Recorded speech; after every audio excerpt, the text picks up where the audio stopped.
Tudo bom? Olá, chegou, grande dia. Eu queria fazer pelo computador, mas não rolou. Estou fazendo pelo celular. Paciência, é o jeito. É...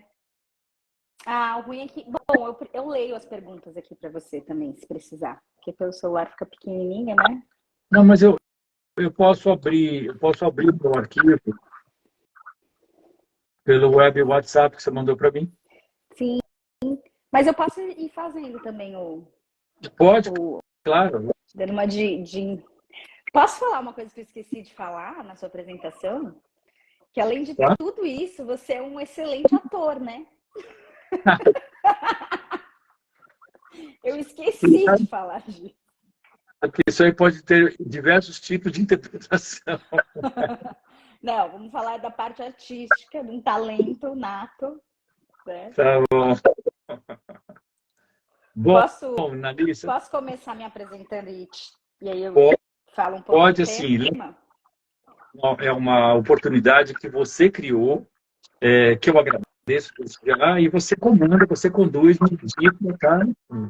Tranquilo. Tá bom. Bom, vou dar uma de ópera aqui. Ópera. Tá. Bom, vou falar agora de mim. Meu nome é Nalissa Valente. Eu sou psicóloga, psicoterapeuta do luto e perdas. E esse homem incrível que aqui está é um convidado meu de honra. Por quê? Porque Fernando Poliano, no momento que eu mais precisava, que foi foram 2 vezes no hospital, né, Fernando, que a gente se viu. Vocês no hospital ou na sua casa depois? Foi uma presença assim, crucial na forma como eu encarei a perda do meu filho. Eu senti assim uma autenticidade e genuinidade no contato, sem fórmulas prontas, sem Deus quis assim, foi melhor assim, você pode ter outros filhos. Que não teve uma pessoa que pôde fazer isso. Então, esse é um dos motivos pela qual ele é tão especial para mim, só um dos. E ele tem uma história linda, né, de vida, de uma carreira muito, muito, muito diversa, né, uma carreira profissional. E o porquê desse tema? Porque a gente fala muito do luto no lugar da mãe, né? Da mãe que gesta, da mãe que perde o bebê. Mas tem um outro lado também, né? E o outro lado é o lado do pai. E aí eu convido você para falar desse assunto, se apresentar, trazer um pouquinho da sua história. Tá bom. Um pouquinho, porque a história vai ficando comprida, né? A história começou na metade do século passado, no outro milênio, né? É um pouco complicado. Mas assim, fazendo uma história longa ser mais curta e objetiva, eu sou uma pessoa, sou um homem que tive a felicidade de ser fruto de um lar bastante interessante, assim, moderno para a época, com uma mentalidade bem aberta. Fui criado como uma pessoa podendo ser quem eu sou, podendo me reconhecer quem eu sou, no meu jeito. Recebi, obviamente, orientações, limites, essas coisas todas, mas eu sempre tive muito acolhimento, muito amor, uma raiz que me nutre até hoje. Aliás, hoje é dia se comemora em algumas vertentes religiosas aí, se comemora o dia das avós, né, porque é de Santana, que é a mãe de Maria, que é a mãe de Jesus e tal. Então, minhas duas avós, né, minha linhagem feminina, né, dos dois lados, eu fui criado com muitas mulheres, né, minhas tias, minhas primas, enfim, e minha mãe, minha avó, enfim. Então, esse é um universo que eu sempre tive muita proximidade e, portanto, pude desenvolver uma compreensão nessa coisa de olhar uma mulher, né? E compreendendo o que é ser uma mulher no mundo. Sendo que, lembra, eu nasci em 52, eu tenho 70 anos de idade agora. E aí, O que assim, não parece. Só fazendo uma adendo aqui. a gente, um creminho ajuda, um cuidadinho ajuda, uma alimentação, enfim. Mas isso não é o mais importante. O importante para mim é que o que eu percebo é que no meu trabalho, hoje eu trabalho com desenvolvimento humano, como uma pessoa que pode trabalhar com algumas metodologias, algumas linhas de abordagem, para apoiar pessoas no desenvolvimento humano, seja no lado apenas profissional, mas também pessoal. E aí eu tenho uma inserção muito grande no mercado de trabalho, porque eu comecei a trabalhar há 50 anos atrás, né, oficialmente, com carteira de trabalho. Então, eu sempre trabalhei muito com mulheres, até hoje trabalho muito com mulheres. Teve uma época da minha vida que eu tive uma equipe que tinha, sei lá, 12 mulheres, 15 mulheres, nem sei mais quantas, que continuam minhas amigas até hoje, a maioria. A E aí você Luísa, aprende. confirmando, ó, Fernando, e segue rodeado de mulheres no trabalho, Luísa Guice. Então, assim, o que acontece na minha história é que eu sou uma pessoa bastante sensível, já fui bem mais reativo do que eu sou hoje, eu sou mais responsível, eu acho, eu mais respondo que reajo, mas eu sou uma pessoa muito sensível que sempre prestou muita atenção nas coisas. Eu tenho um grau de atenção que me fez registrar muitas coisas e detalhes, o que é muito bom em algumas situações e em outras se torna um pouco doloroso, né? Então, assim, quando eu e a mãe, eu não tenho ex-esposa, eu estou divorciado há 25 anos, é a minha melhor amiga, e a Marina, né, a primeira filha, ela é um vínculo, talvez, o primeiro vínculo, né, porque ela nos colocou na missão de pai e mãe, embora ela tenha ficado 13 horas só com a gente. Depois veio a Pérola, depois o Davi, mas é um elo de ligação. No dia 29 agora faz aniversário, e todo ano a gente se conecta nessa data, se fala, é uma coisa muito forte. Eu vou chorar algumas vezes, tá? Mas tá tudo bem. É só amor. Então, assim, quando a gente engravidou a primeira vez, a gente não teve a menor noção de quem seria. Fazendo ultrassom, não deixava ver, não deixava ver. Estava tudo muito bem, a gente era um casal muito bonitinho, casalzinho perfeito, dentro de um âmbito religioso, espiritualista muito bacana, todo mundo apoiava. Né? E, de repente, no início do 6º mês, depois de 2 finais de semana seguidos, onde ela teve um choque emocional, ela teve um impacto emocional por uma notícia de um acidente que foi dado para ela que não deveria ter sido dado, e na segunda semana nós estávamos na praia e meu sobrinho mais novo sumiu na praia. E ela ficou com todas as crianças na esteira, porque ela estava grávida, enquanto a gente procurava. Afogou, morreu, sumiu, roubou, até achar. Então ela teve 2 impactos emocionais, isso foi em julho, e ela já familiar de pressão alta por parte do pai. O que aconteceu? Ela entrou num processo de pré-eclâmpsia. E foi uma coisa muito rápida, que em, sei lá, 3, 4 dias, ela engordou, entre aspas, ela inchou quase 12 quilos, que era retenção de líquido. Então, assim, eu trabalhava no Caterpillar do Brasil, um dia ela me ligou à tarde, a gente tinha um médico no final da tarde, o ginecologista e o obstetra dela, o Dr. João Bortoletti, um amor de pessoa, e ela me ligou e falou, eu estou com uma dor de cabeça insuportável, eu tomei banho e não estou conseguindo me vestir. Eu falei, calma que eu vou para casa. Fui para casa, cheguei lá, ela estava deitada na cama com uma dor de cabeça impossível, parecendo uma máscara japonesa, ela tinha inchado. E aí eu vesti, a gente foi para o consultório, quando o médico abriu a porta, que ele olhou para ela, ele falou, sobe na balança. E imediatamente ele fez a guia, falou, leva ela para o 9 de julho agora, que eu vou em seguida. Isso era fim da tarde. Então foi uma coisa muito abrupta. A gente saiu do sonho da gestação, bonitinho, preparando o quarto do neném, as roupinhas, a lembrancinha vai fazer, não sei o quê, para uma situação de caos, praticamente. Caotizou tudo. E aí, o que aconteceu? Aconteceu que a pressão dela não estabilizava. A gente sabe que a eclâmpsia pode dar sérias sequelas, né? Uma sequela neurológica, renal, né? ou hepática. Ela poderia não ser mãe, poderia convulsionar, morrer. E aí a gente entrou numa situação que era eles entraram numa situação de equilibrar a pressão dela para poder fazer uma cesárea, que na verdade é um aborto, porque a eclâmpsia prevê que enquanto não tirar a placenta, a mulher não sai do risco. E mesmo depois que tira, ainda tem aproximadamente 72 horas de período de risco. E era então, muito assim, precoce, ela ficou né? E era um bebê muito precoce, muito prematuro, né? na primeira semana do 6º mês. Então, aí começou a história toda para mim. Quer dizer, eu estava... O pai... É legal a gente pensar o seguinte, o pai é uma figura importante até ele fazer o neném. Depois que ele faz o neném também, ele começa a ficar meio que no escanteio, né? Depois que o neném nasce, ele fica totalmente no escanteio, né? Em todos os sentidos, com a família, né? Com a mulher, com tudo, né? Quarentena de 40 dias, enfim, acaba a vida conjugal, acaba tudo com o papel. Mas nesse momento, eu ainda era importante, assim, né? Era o pai da criança. E o pai da criança se viu com uma situação, com um monte de gente gravitando em volta, inconformado com o que estava acontecendo, assustado. E eu, graças a Deus, não sei, eu tenho uma fibra, um tônus, algo que eu também herdei do meu pai, que é, nessas horas, eu dou conta. Eu consigo ser compensado, e não descompenso, né? Então, eu entrei no modo performance. Vamos fazer o que tem que fazer. Ela ficou numa UTI, dentro de um quarto na UTI, porque não podia estímulo nenhum. Som, luz, nada, que a pressão fazia assim.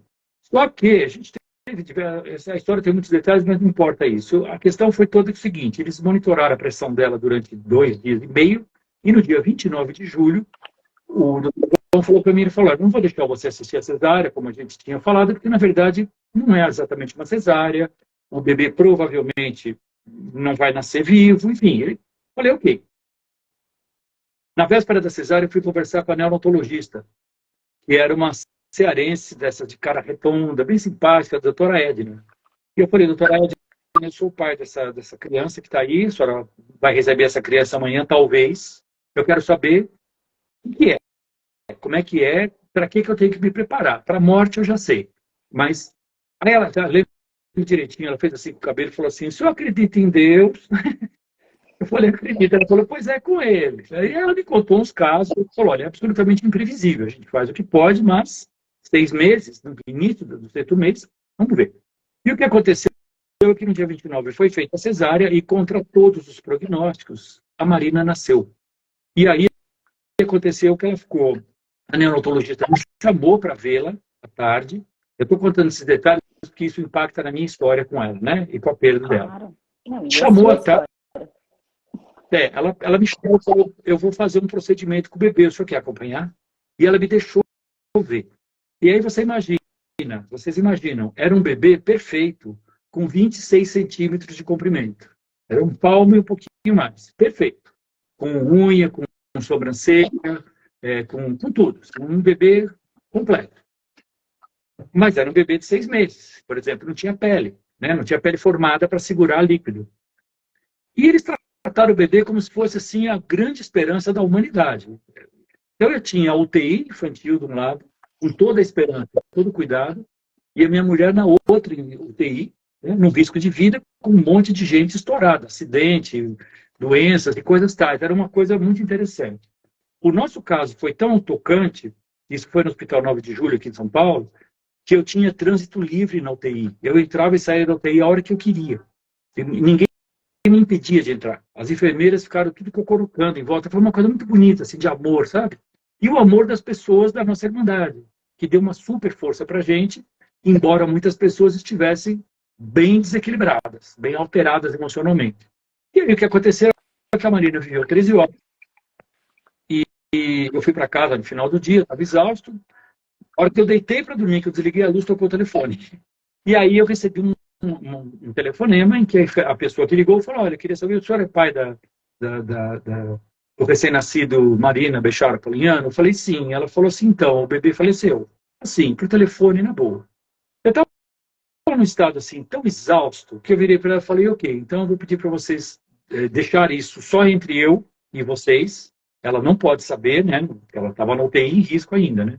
E amanhã de manhã eu cuido disso. Desliguei o telefone, virei para o lado e apaguei de exaustão. Caiu o disjuntor. No dia seguinte, quando eu fui para o hospital, eu tive 2 pessoas que aí responde talvez uma das primeiras perguntas que você ia fazer. Se eu tive algum apoio, algum acolhimento emocional. Quando eu cheguei no hospital, um amigo muito querido, chamado José Rubens Campanha, estava lá, chegou, e foi a primeira pessoa para quem eu falei. E ele acabou ficando com as providências de ficar no hospital, eu proibi as visitas, ele ficou por ali, resolveu as coisas, e chegou meu irmão, Sérgio Polignano, que foi quem bancou o dia comigo. E aí, assim, eu tive que fazer todo o calvário. Tá? Eu tive que fazer registro, tive que fazer óbito, e tive que ir à prefeitura, o supermercado da morte, onde uma pessoa na minha frente perguntava assim: o senhor quer o caixão branco ou o senhor quer o caixão escuro? O senhor gostaria de velas? Flores, o senhor quer flores? Chegou uma hora, eu falei, meu amigo, minha filha morreu. Resolve com isso que eu preciso cremar. Ponto. O nível de insensibilidade que você falou é um tabu, é mais que um tabu. É uma coisa que as pessoas têm uma verdadeira repulsa, com toda razão. E o que aconteceu foi que a gente passou aquele dia, tivemos uma situação horrorosa no crematório também de falta de sensibilidade, porque era o último carro do dia e o motorista queria ir embora. Então, assim, meu irmão dirigindo o carro e eu atrás do carro fúnebre, porque tem que ir no carro fúnebre, o cara voando no trânsito. Quando chegou no crematório, ele parou em cima, tirou o caixão, deu na mão do meu irmão e foi embora. Em vez dele ir embaixo e deixar o caixão embaixo. Aí meu irmão entrou no crematório com aquele caixãozinho na mão. E veio uma pessoa e falou, o que você está fazendo aqui? Ele falou, o cara me deixou aqui. Absurdo. Então, esse tipo... Você perguntou se teve traumas. Esses são episódios traumáticos. Né? Bom, tudo bem, passou. Dia seguinte, eu vou ao hospital. E aí, né, o apelido dela é Tatá, né, a Leontina, a mãe dela. Eu fui na UTI. Uma pergunta, a Tatá não estava nesse momento do funeral?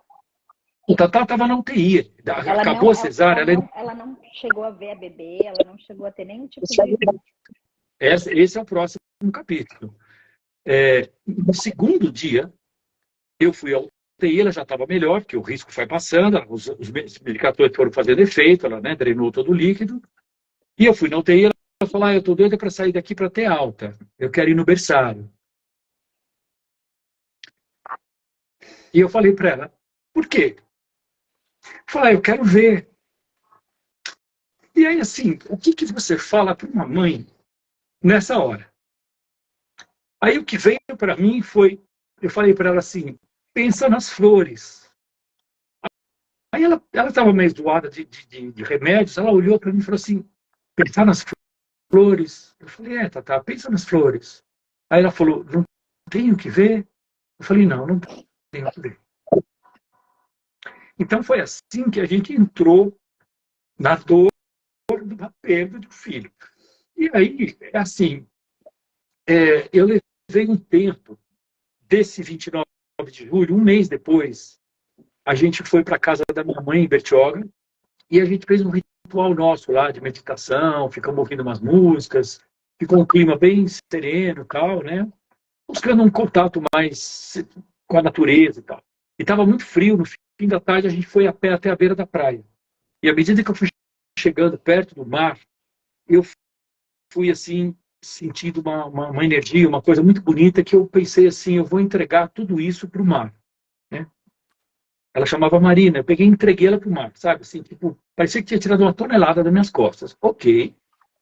No final de setembro eu comecei a ter as minhas reações. Aí eu tinha dia que... tinha dia que eu chorava, tinha dia que eu queria falar, tinha dia que eu não falava nada. Tinha dia que eu estava trabalhando no escritório, no banheiro, chorava, voltava, vinha alguém, me dava um café, alguém me chamava, aí Fê, quer conversar um pouco? As pessoas do escritório fizeram o possível para ter algum acolhimento, alguma compreensão. Muito bem.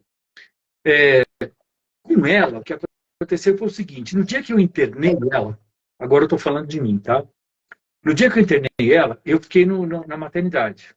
Era uma sexta-feira. No sábado, eu fui em casa tomar banho, trocar de roupa. E quando eu cheguei em casa, em cima da nossa cama de casal, ela estava arrumando as roupinhas do bebê. Então, eu encontrei o cenário do que não seria. Eu tive que recolher aquelas roupas, o quarto do bebê estava semi-pronto. Então, quando a gente voltou para casa, né, o cenário para ela era um cenário devastador. Né? Ela voltou com uma cesárea, sendo que ela não tinha dilatação e eles cortaram o útero na vertical e não na horizontal. Ela tinha muita dor. O quarto semi-pronto, o que a gente faz? Termina, não termina, joga pela janela, fecha a porta. Então, muitas pequenas coisas para cuidar. E aí isso refletindo dentro da gente. Entre nós, a gente se apoiou muito. O que eu pude fazer, que eu me lembro, né, porque isso tem 5 anos, né? O que eu me lembro é que, assim, ela conversava pouco, não chorava muito, mas acho que ela teve um acolhimento, ela tem 3 irmãs, tem a mãe, então a família é muito unida. A minha mãe, de uma certa maneira, também deu um apoio, meu pai ficou muito sentido. Então, assim, eu acho que ela teve algum acolhimento mais da família. O entorno, pessoas do centro e tal, papapá, era bacana, mas era aquele discurso que a gente já sabe, é um discurso meio que busca ser conservador, mas Se é limitado, né? conforma, Porque, né? Conformação, conformação, conformação. mas, sabe, Narissa, pensa o seguinte, quem não se conforma só tem uma alternativa. Você se contra o quê? O Deus contra a vida, contra a natureza, você faz o quê? Você dá um soco no ar, o que você faz? É mais fácil buscar uma conformação que pelo menos traga paz, porque a gente fica querendo compreender, a gente fica querendo uma razão. Por que que aconteceu? Por que comigo, né? A tendência é essa. Tem coisas que são do mistério, não são da razão. O porquê é da razão. Tem coisa que é uma coisa da vida, entendeu? A gente pode esperar que a vida seja agradável, fácil, leve, acessível, gostosa, mas ela não é só isso. Então, o que eu pude entender na época, né, até por uma abordagem também, vamos dizer assim, religiosa, é que se existe um criador, criador para quê? Para que criador? Né? Indo na palavra só, não é bem sequinho, só para facilitar. Porque com a dor a gente se abre. Com a dor a gente se abre para uma compreensão maior. E aí, o mesmo Criador se apresenta como Salvador. Então, assim, eu tive um insight muito bonito disso, sabe? Muito por uma referência da minha infância. Eu fui criado na religião católica. E o Sagrado Coração de Jesus, para mim, era um ícone. Uma coisa que, para mim, não importa se existiu um Jesus ou não existiu. Não importa. Existe uma luz que eu percebo. Historicamente, fisicamente, sei lá, se achar a cruz, isso para mim não me interessa. Me interessa o que eu sinto. E eu tive uma visão, numa meditação, eu tive uma visão, né, daquela imagem tradicional do Sagrado Coração de Jesus, com um coração, com uma coroa de espinho, um sanguinho, tem uma cruz e tem uma luz por trás. E aí eu entendi que se eu me abrisse, eu receberia o bálsamo da conformação no sentido de calma, isso faz parte da sua vida e ponto. E a partir daí eu procurei ver, aos poucos, o que eu tinha que aprender com aquilo ali. Por que eu estava recebendo isso? Porque provavelmente teria um sentido na minha vida. Quando foi no dia 31 de dezembro, a gente teve um retiro espiritual no centro, e num determinado momento, um queridíssimo amigo, Paulo Cassis, ele colocou uma música, a gente estava no salão, ele colocou uma música, que é uma música muito bonita aquele conjunto de vocalistas do Boca Livre, eles cantam junto com o MPB4, é uma música que chama Se Meu Jardim Der Flor. E que ele fala, se o meu jardim der flor, colore minha saudade, né? Sim, no meio dessa cidade que amanhã clareou, virá um beija-flor, aqui e ali sem pousar.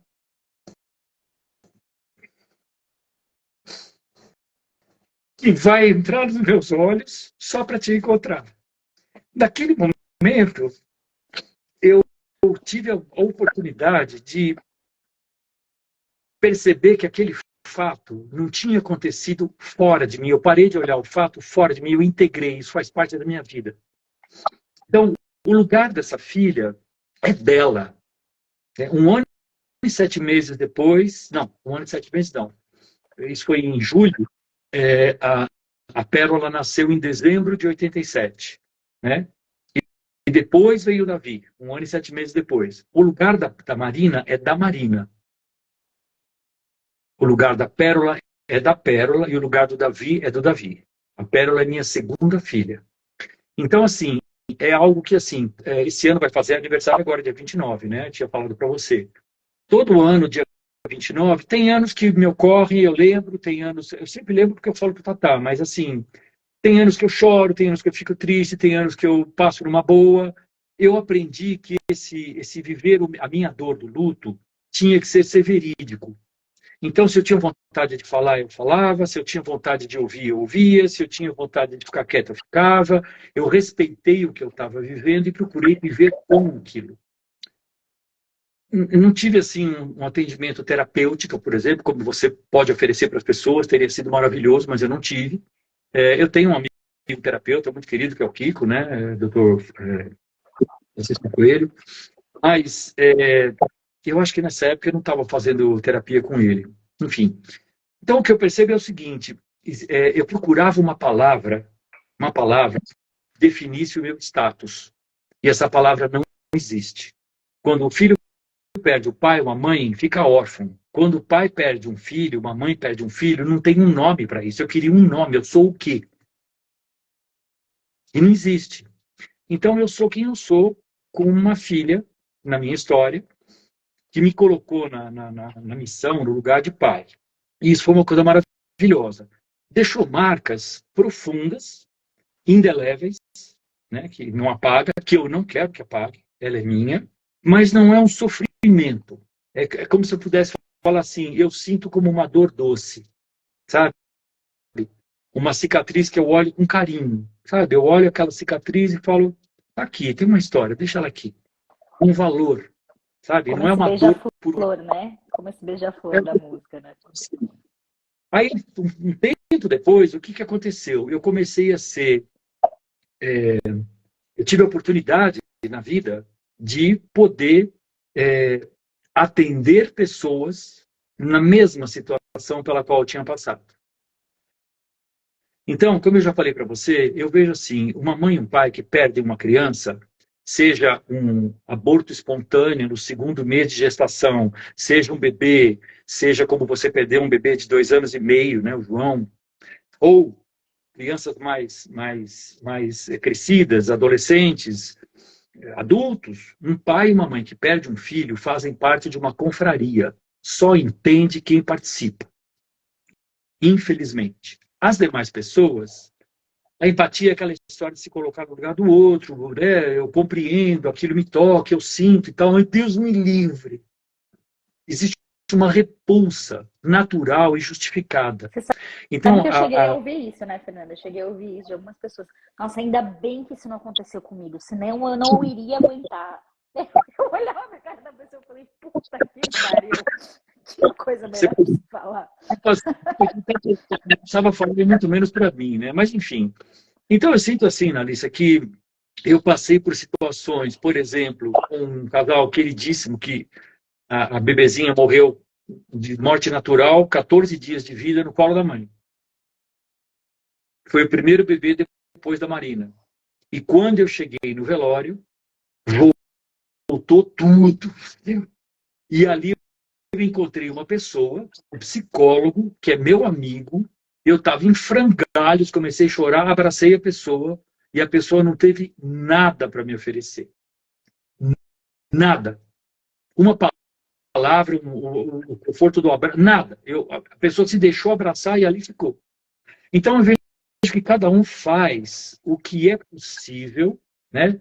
Tem um ditado que fala que cada um só dá o que tem, né? Só dá o que tem, só faz o que pode e mostra o que é. Mas também eu acho o seguinte, tem pessoas que, do que tem, dão o que querem. Porque às vezes a pessoa tem e não dá. Dá talvez porque ela não saiba, ou ela não possa, mas que ela tem, tem. Né? Então, assim, é um exercício de criar uma elasticidade, uma amplitude para a compreensão da gente, até dentro da situação, ter que compreender o outro. A impossibilidade do outro me oferecer alguma coisa. Sabe? Então, assim, eu tive uma expansão nesse sentido, pessoalmente, para mim, valiosa, porque, assim, eu atendi esse casal, depois eu tive um outro casal que, você imagina, eu, no domingo à tarde, eu na minha casa, Tatá saiu com a Pérea do Davi para ir na casa da minha sogra, ou seja, anos depois, me liga uma pessoa, Fernando, tudo bem? Tudo bem, era uma moça lá da nossa Irmandade que tinha tido um bebê, ela já tinha uma filha, ela estava sozinha na maternidade, ela ligou para mim e falou, eu falei, tá tudo bem? Ela falou, então, eu estou aqui, o marido tinha ido levar a filha e a sogra para casa, e ela disse que a enfermeira entrou no quarto e falou, senhora, eu vim comunicar à senhora que o seu bebê foi a óbito. Para uma mãe sozinha dentro do quarto recém-parida. Como é que uma pessoa em sã consciência faz isso? Pois fizeram. E aí ela ligou para mim, do outro lado da cidade, eu morava em Santo Amaro. Aí eu liguei para um amigo, o mestre Gênesis, que morava lá perto. Falei, Gênesis, pelo amor de Deus, corre lá e atende, porque... E no dia seguinte, o que aconteceu? Eu tinha que estar no crematório e tinha que falar alguma coisa. Era esperado que, pela minha posição ali, dentro da Irmandade, eu falasse alguma coisa. Então, assim, eu fui chamado a ter que atuar a partir da minha compreensão e da minha vivência. Isso me facilitou muito. Aí teve a situação do João, a tua situação. Uma pessoa que eu vi nascer, que eu vi beber, você, né? Vi seu crescimento, você e a Pérola conviveram muito na infância, né? Sua família sempre, seus pais sempre acolheram muito a Pérola, a gente viveu junto muito tempo. De repente você casa, de repente você tem o João, aquele encanto loiro de olho azul, aquela graça de criança com 2 anos e meio, de repente, né? Então, assim, são demandas que a vida traz para a gente, que se a gente não tiver ancorado no amor por si, pela vida, no reconhecimento de que a vida é assim, a pessoa se revolta. Eu tive por exemplo, eu falo muitas vezes isso assim, você olha para um animal está sempre pronto. Um animal está perfeito como ele é, um cachorro, um pássaro, uma capivara, qualquer bicho. O bicho está pronto. Não precisa depilar, fazer sobrancelha, falar inglês, usar óculos. Os bichos, a natureza está pronta. Eu fiz uma viagem para a África do Sul, onde você vê, por exemplo, uma mãe já com 15 filhotinhos atrás, correndo, sempre correndo, porque são presas. Por que ela tem 15? Que vão sobrar 2 ou 3. E é assim mesmo.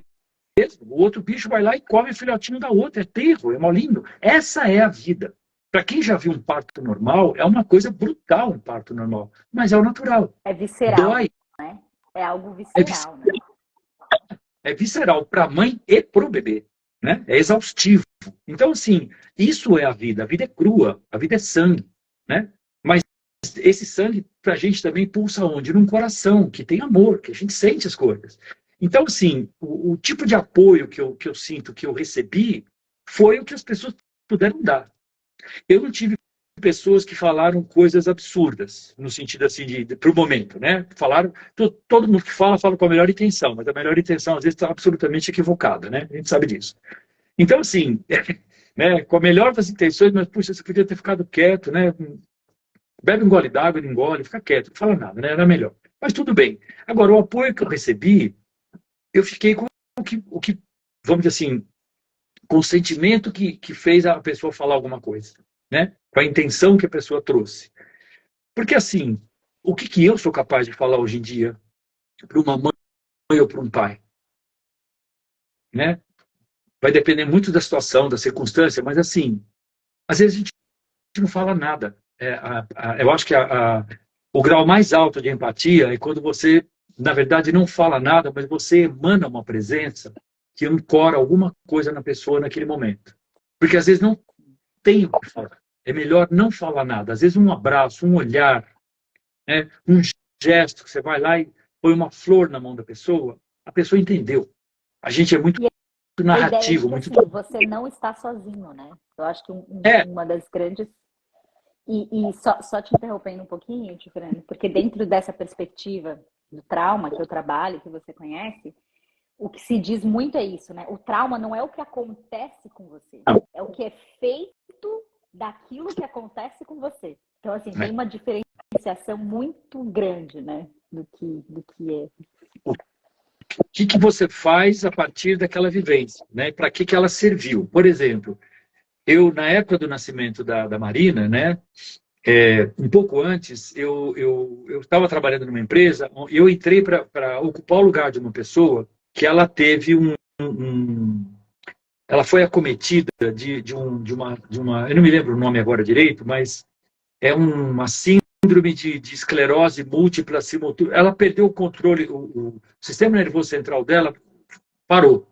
E ela ficou, sei lá, 90 dias numa UTI ligada na máquina, lúcida, e a respiração dela dependia da máquina. Ela tinha pavor da máquina parar.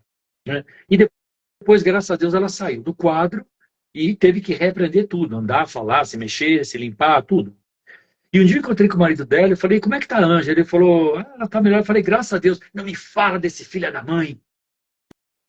Eu levei um susto, porque para mim era aquilo tão fora do padrão, entendeu? O que vai resolver esse seu estado? Né? Graças à vida. Não sei, agradece o que você quiser, não precisa dar um outro nome, não precisa ter uma questão religiosa, mas assim, aonde você se segura? Eu me seguro na ideia de que existe um poder superior, que pode chamar o nome que quiser, entendeu? Mas que tem uma energia que constitui essa maravilha que a gente vive e que a gente está. O nosso corpo é uma maravilha. De onde saiu isso, entendeu? Quem fez isso? Né? Darwin, todas as teorias, maravilhoso, mas tem o de trás, o de trás, o de trás, o por trás, tem lá alguma coisa que ainda não foi explicada, mas que a ciência também está mostrando. Então, eu prefiro me pegar nisso, aonde eu me apoio. Né? Existem outras maneiras das pessoas se apoiarem de acordo com o quadro de referências que elas têm. Né? Assim como você tem diversas vertentes religiosas que atendem diferentes graus de compreensão. E atende, a pessoa está certa, entendeu? Pode não ser boa para mim, mas para a pessoa é. Entendeu? Então, ótimo. Ela se segura em alguma coisa, ela se ancora em alguma coisa. Né? Algumas coisas mais restritivas, algumas coisas mais abertas, algumas coisas mais sei lá o quê. Né? Você pode ter uma pessoa que segue alguma linha religiosa extremamente regulatória, que pode, que não pode, ou você pode ter um taoísta que pode tudo. Entendeu? Tipo, né? Então, não importa. O que importa é a pessoa ter alguma coisa onde ela se segure além da matéria. Eu tenho pessoas que eu convivo, que eu conheço, que são extremamente competentes, inteligentes, são pessoas dinâmicas, produtivas na vida, mas você percebe que elas não têm esse lance, que as pessoas chamam, hoje em dia é muito comum, fala da espiritualidade, eu sei lá se é esse nome, entendeu? Tanto faz, mas a pessoa não tem algo transcendente ao plano da matéria. Então, quando acontece alguma coisa, a pessoa foge para a matéria, entendeu? Ela se agarra nos bens, ou ela se agarra no trabalho, ela se agarra em alguma coisa, e aí gera porque ela não... compulsões, né? E aí gera as compulsões, né? Porque assim, então, preencher essa falta com algo que nunca vai exatamente. dar conta, né? Como se diz, né?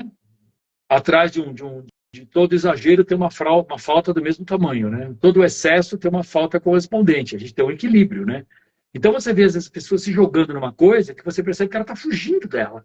Ela não tem recursos internos e não busca fora para lidar com isso. E isso é extremamente prejudicial porque vai virar patologia. Eu estou dizendo porque eu já acompanhei muitas pessoas e eu mesmo já gerei patologia em mim por outras razões. Eu tive burnout de trabalho, por exemplo, entendeu? Então, assim, as pessoas às vezes são diagnosticadas, né? O Gabor Mate, ele mostra isso claramente, como é que as pessoas geram doenças a partir do seu estado mental e emocional. Num caso de luto, se a pessoa não integra isso, de alguma maneira, ao longo de um tempo, ela vai adoecer. Eu conheço diversas mães que perderam filhos que tiveram câncer de mama depois. Está na cara que vai ter um câncer de mama. O que é a mama? Entendeu? Feminilidade é uma coisa exclusiva da mulher, entendeu? Uma coisa que é a nutrição original, depois que nasce, onde ela é mais ferida. Você vê, você abre a porta de um quarto, tem uma mulher nua, ela não esconde o sexo, ela esconde o seio. A reação imediata é esconder o seio. Você vê que é uma coisa tão interessante, né? Então, assim, essa coisa da feminilidade, eu acho que é uma coisa muito delicada. Eu acho a natureza feminina muito exigida pela natureza. Né? Já começa com um ciclo mensal, que bagunça tudo, vai e volta, aquela coisa toda, né? Aí, gestação, né? Vira uma usina que gera um outro corpo de si mesma, que se esgota, que não parou no parto. Agora que começa a fase, tem que amamentar e tem que cuidar. Então, assim, a natureza puxa muito da mulher. Qual é o papel de um pai numa hora dessa? Porque nós engravidamos juntos, as 3 vezes. Eu engravidei junto. De passar creminho no seio, na barriga, de acompanhar o pré-natal, não levar na consulta, acompanhar o pré-natal, envolver com o resultado, Saber o que quantas acontece. vezes mamou, quantas fraldas trocou, né? Aí, quando a Pérola nasceu, ela ficou com um T no útero, porque ela tinha a primeira cicatriz e foi feita uma segunda, porque ela não podia entrar em trabalho de parto, né? E aí, o que acontece? Ela tinha dores horrorosas.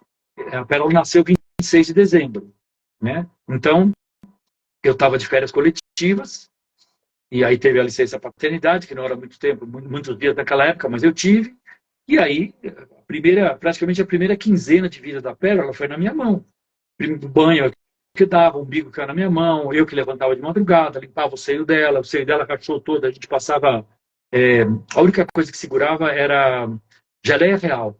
Passava geleia real rolando cotonete, assim, na estria que tinha cortado no seio, que sangrava, né? E eu trocava. Né? Então, eu estabeleci um relacionamento com um bebê recém-nascido, como Pérola, que faz um vínculo entre a gente fundamental até hoje. A menina, em geral, já é mais... que a Pérola é uma mulher linda. Quem não conhece, fica estonteado de ver. O nome já diz muito, né? Mas assim, ela é uma pérola. A pérola é uma pérola. Muito amada por mim, porque eu tem um iridologista norte-americano chamado Danny Johnson, que eu tive a oportunidade de conhecer, né? E ele esteve no Brasil, ele fez uma leitura de íris para mim, e um dia ele falou, ele estava dando uma explicação, ele falou, olha, quando você tem duas filhas, a primeira vem para ser a rainha, ela vem para competir com a mãe, para tomar o pai da mãe. A segunda vem para ser a melhor amiga do pai. Ah, E no meu que caso, lindo. a Pérola é. A Pérola é, né?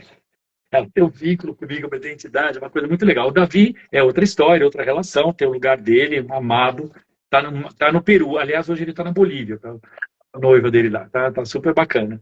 Então, assim, eu acho que o lugar do pai é um lugar, assim, de aguentar a sua própria dor e acompanhar a dor da esposa no que ela precisa, porque o filho é nosso e a perda é nossa. Não é uma perda dela, é nossa. Entendeu?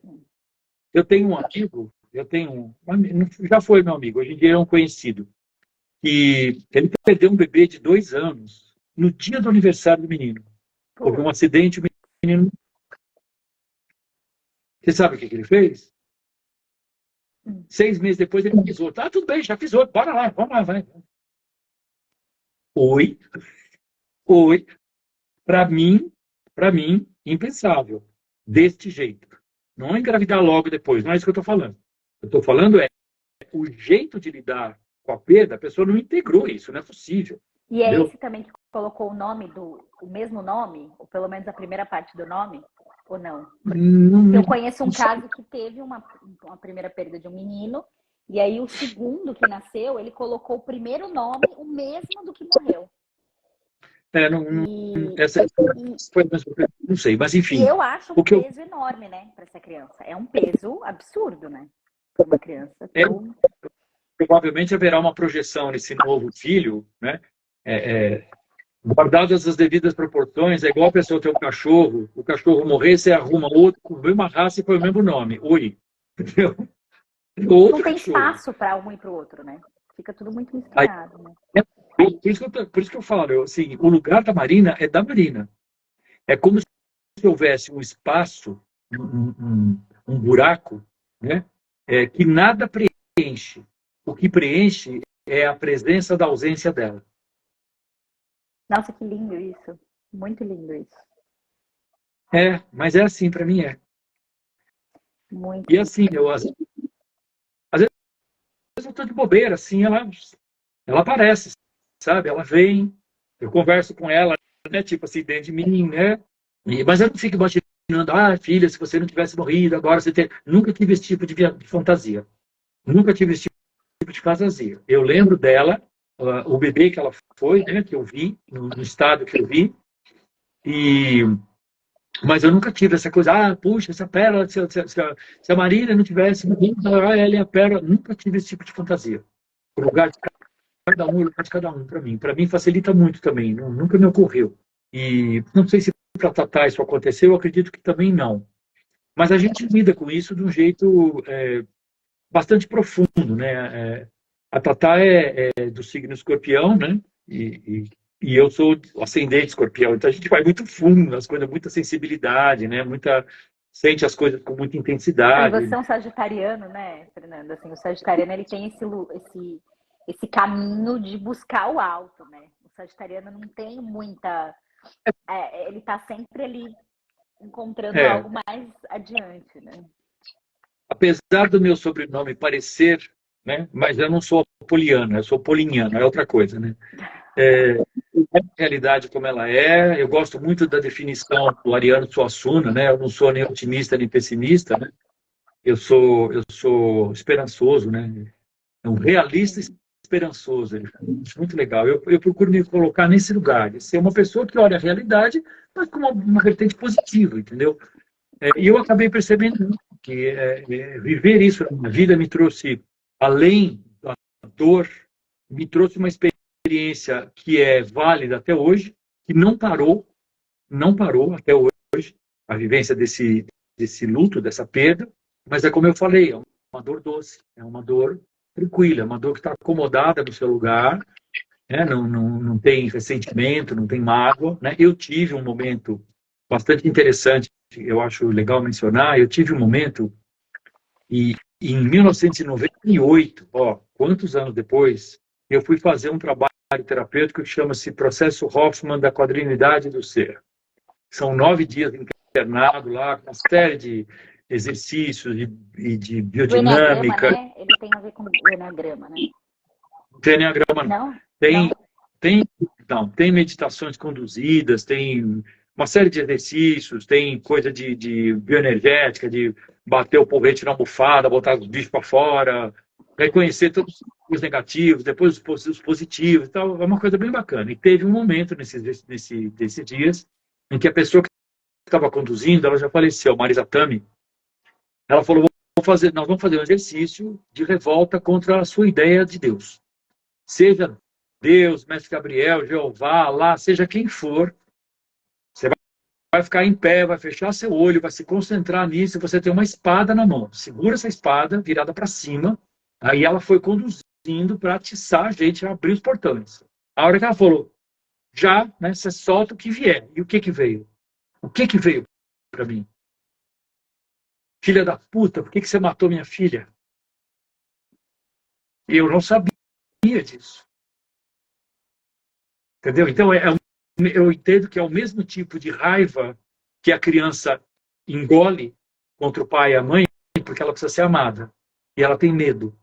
Então, a criança junta um monte de coisa. Aquela raiva vai ficar lá guardada. Um dia ela vai soltar em algum lugar em cima de alguém, né?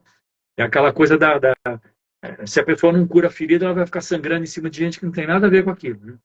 Eu conheço algumas pessoas assim, que tiveram infâncias difíceis, situações difíceis, que não, tudo bem, já resolvi. Aham. Aí você vê como é que a pessoa age na vida. Eu não sou terapeuta, mas eu também não sou besta. Eu consigo ter uma leitura há muitos anos, eu trabalho comigo há muitos anos. Né? E você fica vendo a pessoa agir, super resolvido, já entendi. Né? Então a pessoa se cobra, às vezes. Desconstruidíssimo, né? Aquela galera que se diz desconstruído, né? Que é um jeito de acomodar, mas que isso vira dia em algum momento, vira. Vira porque eu já atendi muitos e já acompanhei muitos e já vi alguns morrerem. Eu já vi alguns morrerem. Alguns eu acompanhei de perto, entendeu? Então, assim, essa perda de um filho, por exemplo, você conheceu a Cecília, né? Sim. A Cecília era uma adulta. E eu lembro que eu tive um momento com a Maiá, com a mãe dela. E eu tive o que oferecer para a Maiá, entendeu? Assim, de alguma maneira. Então, assim, a Mônica, né? O Pedro da Joana, eu acompanhei tudo e, assim, eu conheci a Joana criança, pequenininha, né? Então, assim, você percebe que a gente fica com um conjunto de recursos que também tem uma coisa que eu acho que é importante mencionar, que é o seguinte, como muda a posição dos valores na nossa escala de valores. Né? Tem coisas que têm uma importância, tal. Você passa por uma situação dessa, principalmente, como dizia Billie Holiday, I'll never be the same. Eu nunca vou ser o mesmo outra vez. Entendeu? Eu não quero tirar isso da minha vida. Eu quero saber viver com isso. Vendo que tem um proveito, tem um ganho, né? E tem uma história. Isso é parte da minha história. Eu não vou negar a minha história. Mas, assim, às vezes eu tenho contato com situações, com pessoas, no trabalho, no pessoal, que eu vejo a pessoa dando uma importância para uma coisa que eu falo, gente, isso não tem a menor importância, não quer? E a pessoa naquilo, sabe? Põe a pulga no microscópio, sabe? Vira aquele monstro. Cara, deixa a pulga do tamanho dela. Sabe? Tem coisa mais importante. Sabe? Você parou. E a gente, eu não sei você, Fernando, mas para mim tem uma frase que fez muito sentido depois da morte do João, que é assim, tudo passa. Né? Sim. Fica muito claro que tudo passa. Porque, assim, depois de viver uma situação tão extrema como a morte de um filho, tudo passa. Né? Você fez uma postagem hoje a respeito do rir, né? Que é muito isso, né? Eu lembro que quando meu pai morreu, ele morreu de repente, na madrugada, no velório, minha mãe estava em estado de choque, assim, né? E uma das coisas que ela virou para mim e falou assim, como é que minha vida vai continuar? Como é que vai ser? Eu falei, mãe, daqui a pouco você vai ter fome, daqui a pouco você vai ter sono, daqui a pouco você vai trocar de roupa, daqui a pouco alguém vai falar alguma coisa, você vai rir.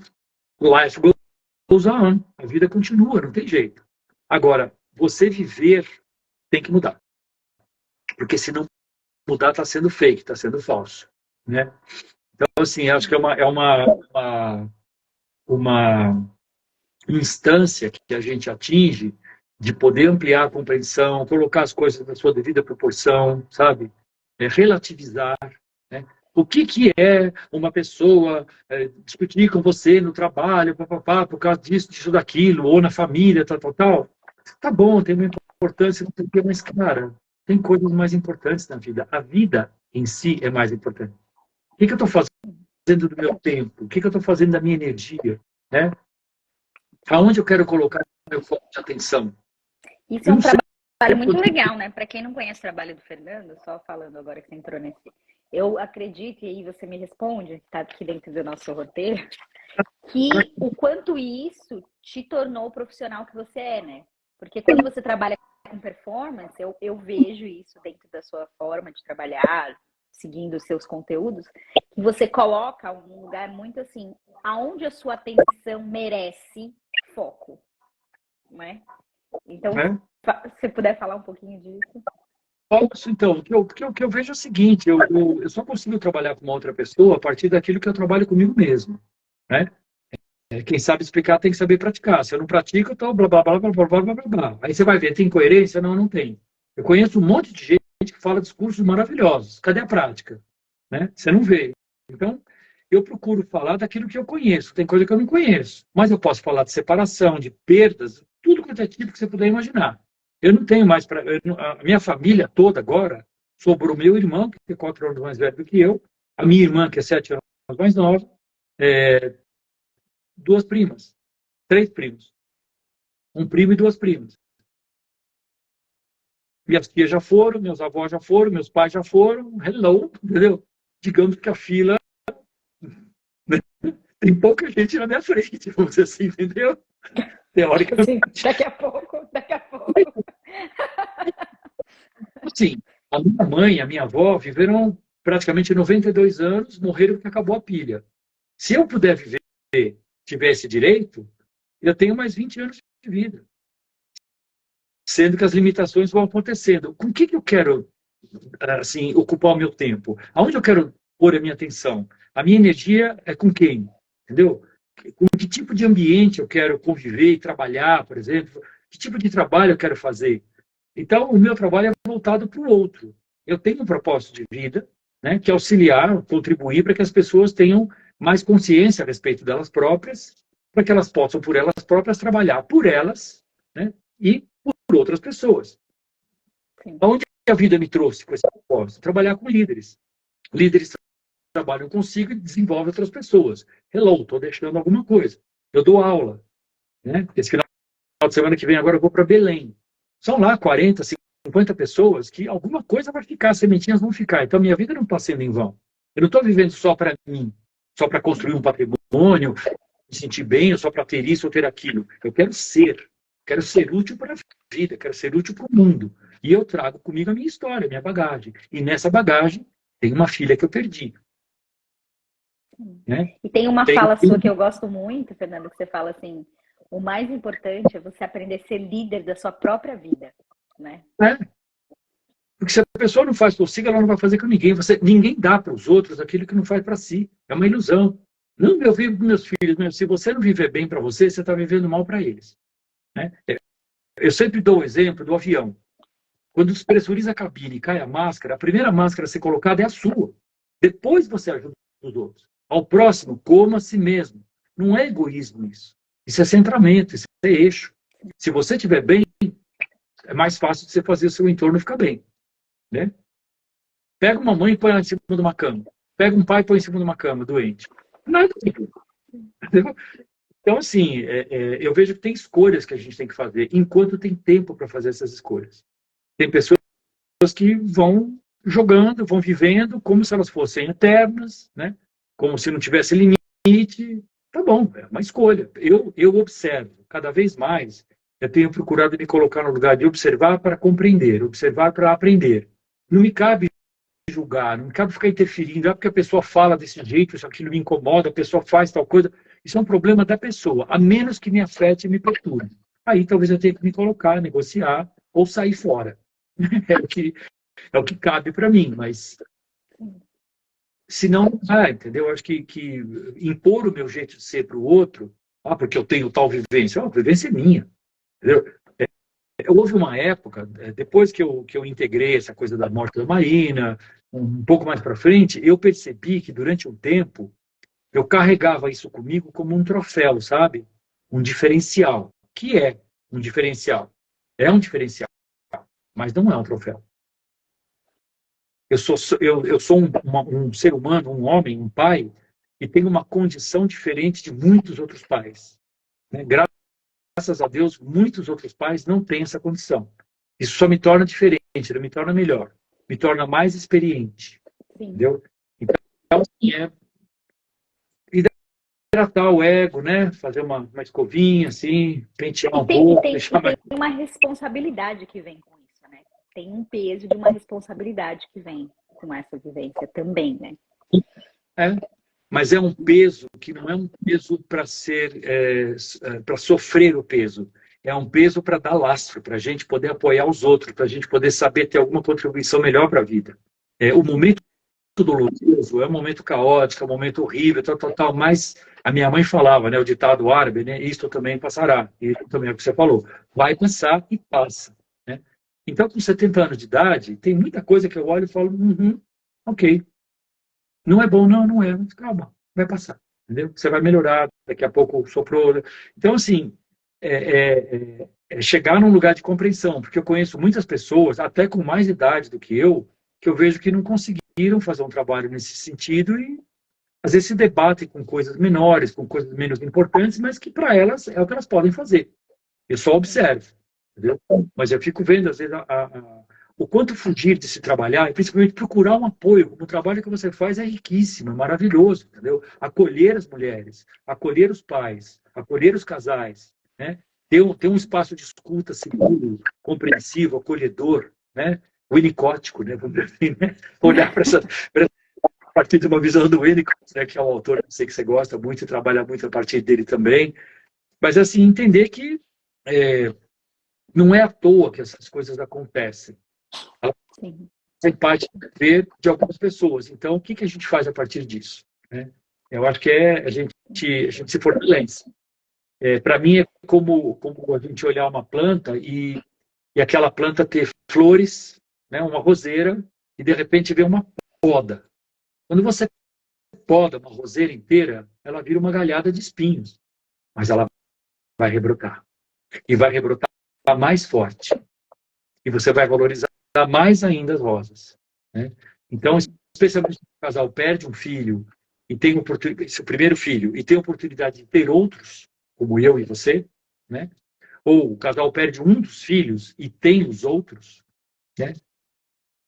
Continua florido, falta uma flor ali, mas continua florido ou poderá florir. Então, é uma coisa de esperança também, né? Eu acho que o luto tem um grupo religioso que tem na cor verde o símbolo do luto, né? E um dia eu perguntei, mas que verde é o luto? Sim, eu luto. É a cor da luta. Né? Recentemente, eu até mandei para você a Marisa Abreu falando da questão da perda do luto, e ela fala uma coisa de lutar contra, até que chega uma hora que você cede essa luta e aceita. Para de lutar contra, luta a seu favor, aceita, né? Acolhe, essa dor é minha, essa perda é minha, ela vai me fazer melhor, agora está horrível, mas eu vou ficar melhor, né? Eu vou sair disso aqui mais forte, enfim, acho que sabe, tem coisas assim que eu sou muito chorão, sou muito emotivo, e eu não me permiti isso durante muitos anos, e até que um dia parece que assim tinha uma trava aqui, tiraram a trava e aí eclodiu o vulcão de uma vez só. Então, assim, eu choro choro em filme, choro falando, choro, me comovo. E o choro é a linguagem da alma, né? Tem algumas linhas que falam que o choro é a linguagem da alma, né? Então, quando a gente chora, a gente... Olha aí, ó, que homem lindo! Ah, que lindo! A massaginha pro ego. Mas Fernando, a assim, gente pode abrir para perguntas? Você acha que por a gente favor, pode abrir para perguntas? Eu você me recebi algumas que eu, inclusive, coloquei aqui. E eu quero saber se alguém tem alguma pergunta que queira fazer para o Fernando, aproveitar essa presença ilustre desse homem aqui. Se alguém quiser perguntar. Foi uma aula, né, Fernando? Vamos combinar que isso aqui valeu para uma aula de MBA, né? Valeu para o MBA. Ah, não sei. O que eu fico feliz é aquilo que eu falei para vocês agora há pouco. Eu tenho eu tenho um propósito e eu fico muito feliz quando eu percebo que eu tenho uma prova concreta de que eu não estou vivendo em vão. Alguma coisa de bom está ficando para algumas pessoas. Então, vale. Eu posto meus vídeos lá no Instagram. Se 5 pessoas virem e uma achar legal, tá bom, eu não estou procurando milhares de seguidores. Se vierem, ótimo, vai ser bacana, não sei o que eu vou fazer, mas vou cuidar. Mas, assim, a minha ambição é chegar em alguém e tocar, tá? Ó, A tem duas costurando, perguntas. Fala um pouco o que desse recomeço do luto para a luta. desculpa, é que eu estava lendo outra coisa aqui. Como é que é? Uma pergunta da Suzana Casagrande, que fala um pouco desse recomeço do luto para a luta. Ela quer saber. Ah, Suzana, eu agradeço a tua pergunta. Eu acho que assim, a gente tem normalmente o que a gente sabe é que quando você tem um choque, um feedback negativo, um golpe, a primeira reação é a negação. Principalmente no caso de morte, a primeira reação é a negação, né? A segunda pode ser a apatia, a terceira a raiva, e depois a pessoa vai integrar. Então, normalmente tem um percurso que vai por aí. No meu caso, eu não tive a negação, eu assumi a situação na hora e dei conta. E depois também eu não neguei. Mas eu tive a fase da apatia e da depressão, né? A raiva ficou guardada, que eu fui soltar lá em 98, né? E a integração aconteceu. Então não quer dizer que é uma coisa linear, mas o que eu entendo é o seguinte: é uma escolha. A gente sempre tem escolhas. Eu tenho uma amiga muito querida, muito amada, que perdeu uma filha de quase 25 anos, que deixou um bebê de 6 meses, e eu acompanhei todo o processo. Foi uma coisa muito rápida, muito abrupta. E uma menina Um, linda, né? Uma menina linda. mês depois que ela perdeu a filha, eu encontrei com ela, olhei para ela e falei: como é que você está? E sabe quando o olho da pessoa está assim? Ela estava olhando para um lado e para o outro, ela virou para mim e falou: olha, Nando, eu entrei num lugar dentro de mim que era uma dor tão horrorosa, uma coisa tão horrível, que eu falei: eu não vou ficar nesse lugar. Então, eu acho que é uma questão de escolha. Eu posso ficar no lugar? Posso. Agora, eu vou te dar uma imagem que é a seguinte: existe a dor. O sofrimento é a forma como a gente escolhe se relacionar com a dor. Tá? Então, se você já viu ou não viu, um cavalo, se ele se enroscar no arame farpado, ele fica se debatendo para tentar soltar, e quanto mais ele se debate, mais ele se rasga. O arame farpado é a dor. Um cachorro, se ele se prender no arame farpado, ele vai ficar quieto, ganindo, até alguém ir lá tirar ele de lá. Os dois estão enfrentando o mesmo tipo de dor. Tem uma escolha. Quando a pessoa se revolta, ela se debate, ela não aceita, ela sofre, ela xinga. Não adianta, filho. Entendeu? É um fato. Você perdeu seu filho. Morreu. Você foi lá buscar cinza para jogar no mar. Eu já guardei cinza de 2 crianças da minha casa.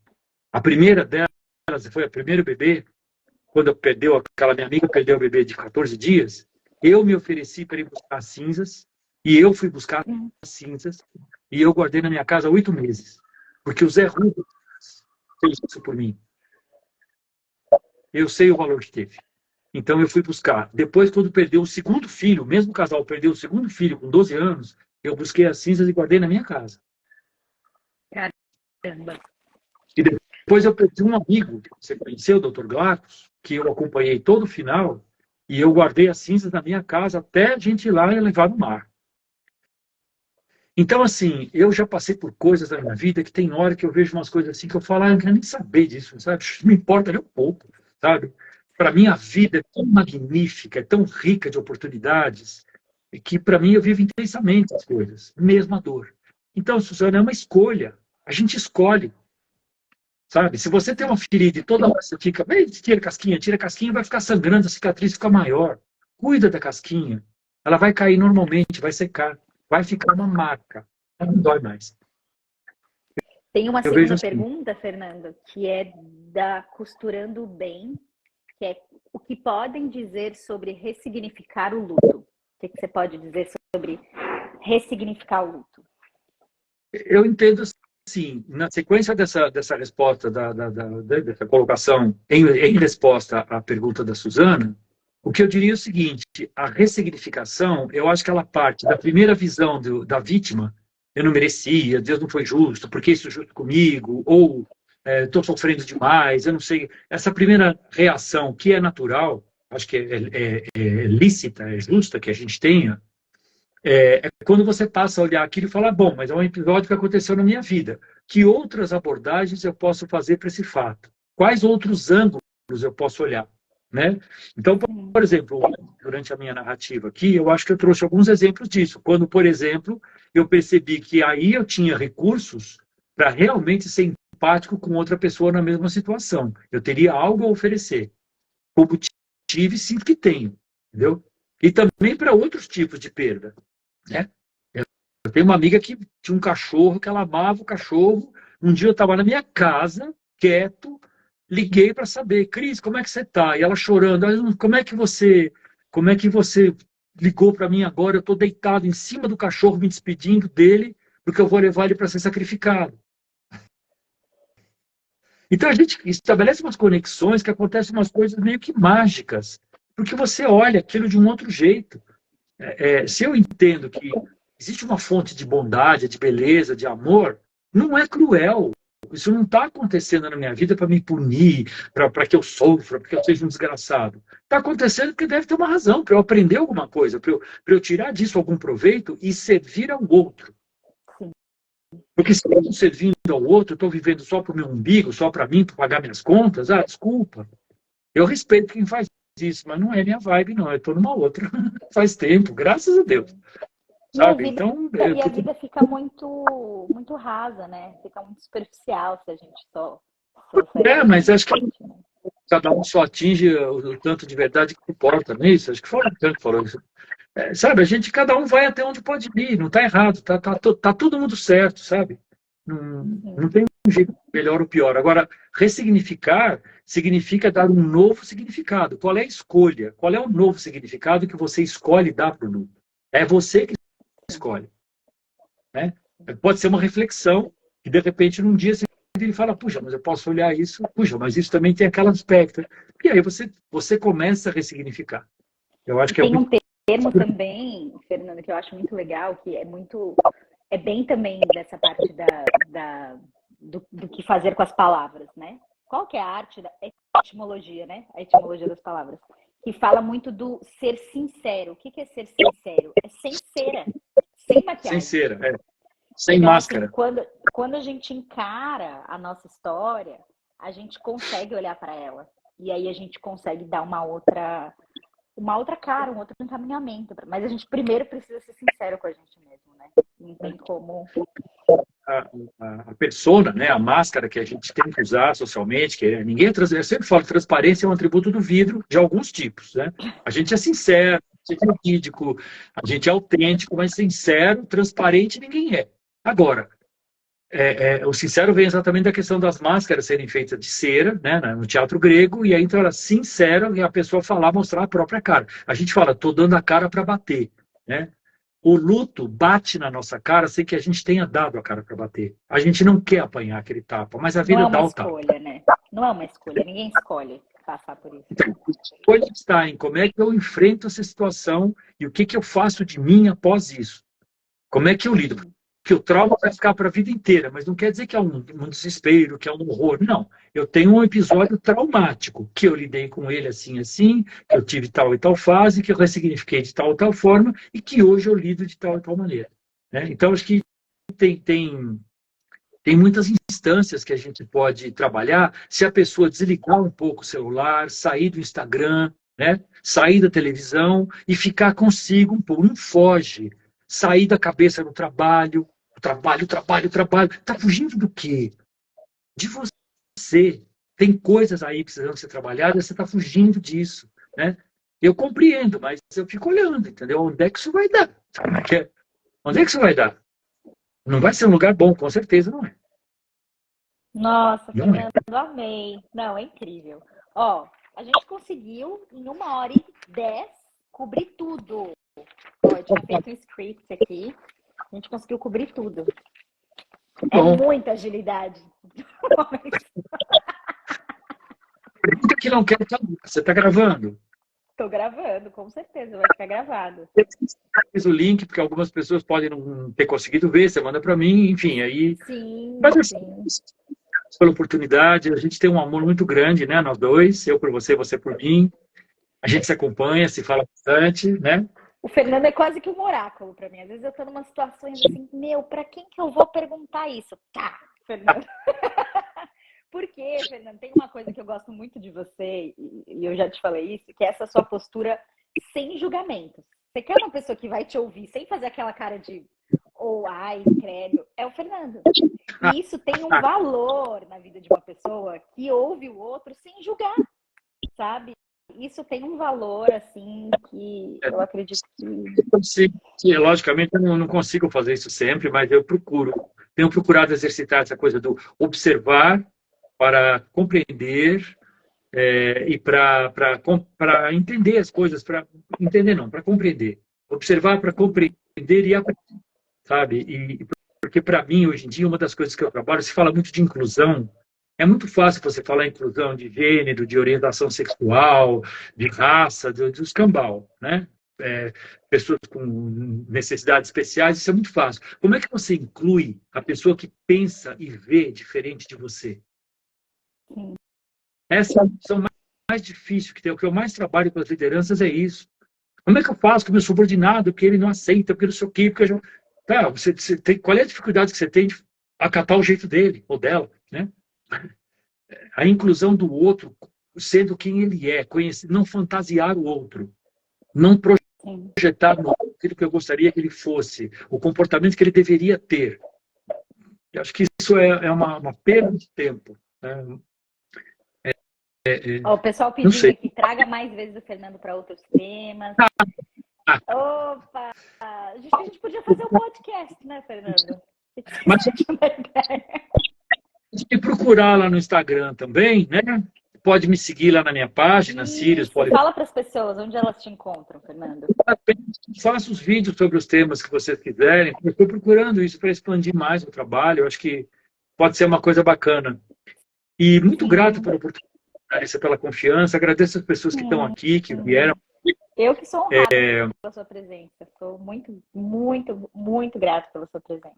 Eu já falei para você, mas quero falar em público. Você ficou aí me jogando uns confetes, me elogiando aí, mas eu quero que eu quero que você saiba, quero que as pessoas saibam a admiração que eu tenho por você, pela mulher que você é, que você se tornou, pela dedicação, ressignificar o luto. Olha a Analisa, entendeu? Olha a Analisa.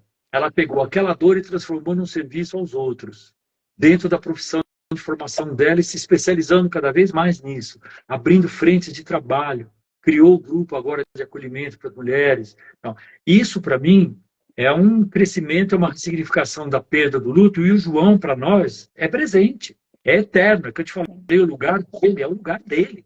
Você tem tuas princesinhas lá, mas o lugar do João, ele é o teu primogênito, ponto. Foi ele que te fez mãe, né? Então ele continua assim como a Marina, né? Assim como a Marina.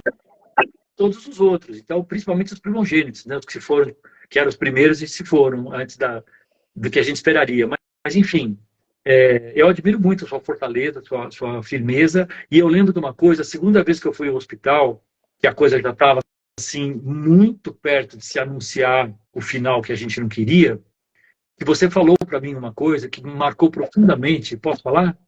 Claro, claro. porque você virou para mim, e eu busquei ver como é que você estava com a situação, e você virou para mim e falou assim, eu falei para o Caio, né, para o seu marido, para o pai de João, eu falei para o Caio, Caio, nós somos pais da matéria dele, ele é filho de Deus, ele não é nosso filho, se Deus quiser, a gente tem que aceitar. Sim. Então, Ai, é que uma... jeito lindo de acabar essa live. Aí a gente chora até amanhã. É assim mesmo, é assim mesmo. Mas isso é vida, sabe? Isso é saúde. Isso é saúde emocional e mental. É saúde psicoemocional. Porque eu acho que também tem uma coisa, a ressignificação, a aceitação de uma perda dessa magnitude, ela aumenta a nossa resiliência psicoemocional. Sim, sem Aumenta dúvida. a resiliência psicoemocional. Porque a gente passa por coisas que depois vai sair, imagina. Tiro de letra, pelo que eu já passei na vida, isso aí eu tiro de letra. Não é arrogância, é resiliência psicoemocional. É bem forte. Ah, Quer Fernando, fechar? gratidão. Eu, por mim, ficava aqui até mais tarde, mas eu sei que você precisa dormir. Dormir é importante. E gratidão, e muito grata às pessoas que tiveram presentes aqui. Foi uma live gigante, ó. No total, apareceram 40 pessoas. Olha, que 40 legal. pessoas. Então, Muito bom. agradecer a presença de todos e a espontaneidade. E é isso, Fernando. Espero te encontrar em breve, pessoalmente, para te dar um abraço apertado. Estou te esperando. Venha. Se diz aqui, venha. Um beijo. Abraço para todos. Força, gente. Vamos buscar o que tem mais valor na nossa vida, que é viver bem a vida. Vamos lá. Tá bom? Sim. Sim. Um beijo. Tchau, querida.